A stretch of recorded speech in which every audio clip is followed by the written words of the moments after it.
শেখ হাসিনা এমন এক পরিস্থিতি তৈরি করেছেন, সেখানে যাদের আগে ঘরে খাবার ছিল না তারা কোটি কোটি টাকার লোক।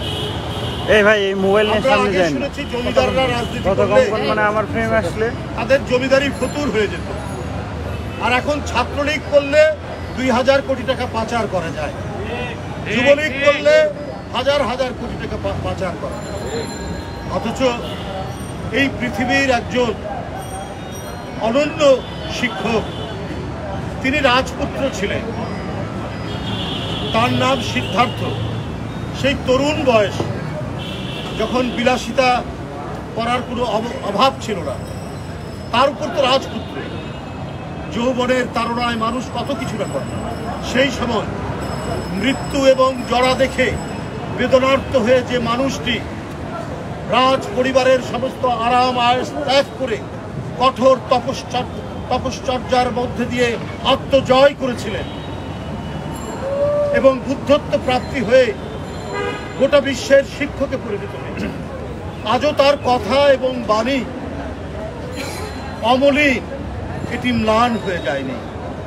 আজ থেকে 2500 বছর আগে যার জন্ম হয়েছিল, আমাদের বাংলা থেকে বেশি দূরে নয়, এই হিমালয় পর্বতের পাদদেশেই একটি রাজ্যে যার জন্ম হয়েছিল, নিজের সুখ নিজের আরাম আয়েশ ত্যাগ করে কি করে মানব কল্যাণে, মানুষের কল্যাণে, মানুষের সম্প্রীতির জন্য যে অহিংসার বাণী প্রচার করেছিলেন, সেটা যদি আজকের এই ঝঞ্ঝা বিক্ষুব্ধ পৃথিবীতে প্রতিটি রাষ্ট্রের রাজনীতিবিদরা যদি একবার স্মরণ করতেন, চর্চা করতেন, তাহলে আজ গোটা বিশ্বব্যাপী এত হানাহানি, এত রক্তপাত আর হতো না। তিনি মানুষের এই জরা ব্যাধি এবং মৃত্যু থেকেই অনুপ্রেরণা লাভ করেছেন। তাই ওই সময়ে বাড়ি থেকে বের হয়ে তপশ্চর্যার মাধ্যমে বুদ্ধত্ব লাভ করেছেন এবং তারপর মহাপরিনির্বাণ তিনি লাভ করেছেন। এই 3টি দিন, তার জন্ম, তার বুদ্ধত্ব লাভ এবং মহাপরিনির্বাণ, এই 3টি দিনই হচ্ছে আজকে বৌদ্ধ পূর্ণিমার এই উৎসব। এটি ধর্মীয় সম্প্রদায় বৌদ্ধ ধর্ম পালন করে, কিন্তু তার বাণী কিন্তু কোনো ধর্মের গণ্ডির মধ্যে সীমাবদ্ধ নয়। তার বাণী বিশ্বজনীন, তার বাণী সর্বজনীন, তার বাণী প্রতিটি মানুষের জন্য তিনি দিয়ে গেছেন।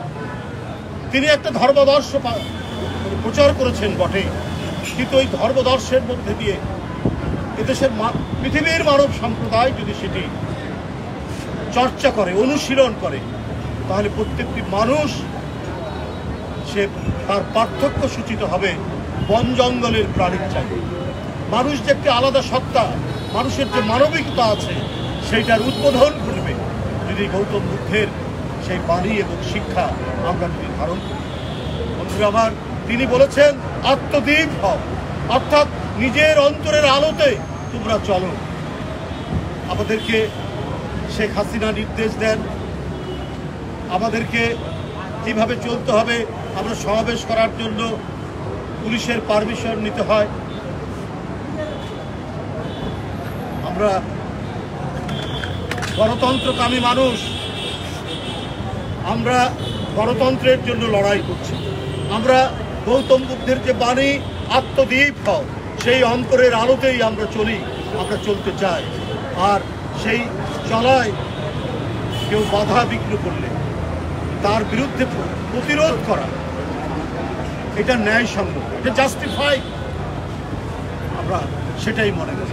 বন্ধুরা আমার, আজকে যদি তার বাণীর ন্যূনতম যদি আজকে আমাদের যে সরকার জোর করে ক্ষমতায় আছেন, মানুষের ভোট কেড়ে নিয়েছেন, মানুষের হাঁটা চলা বন্ধ করেছেন, মানুষের সমাবেশ করার অধিকার বন্ধ করেছেন, মানুষের কণ্ঠের স্বাধীনতাকে তিনি সেখানে কণ্ঠের মধ্যে হাসির দড়ি লটকিয়েছেন, এই পরিবেশের বিরুদ্ধে বুদ্ধের বাণী আমাদেরকে অনুপ্রাণিত করে।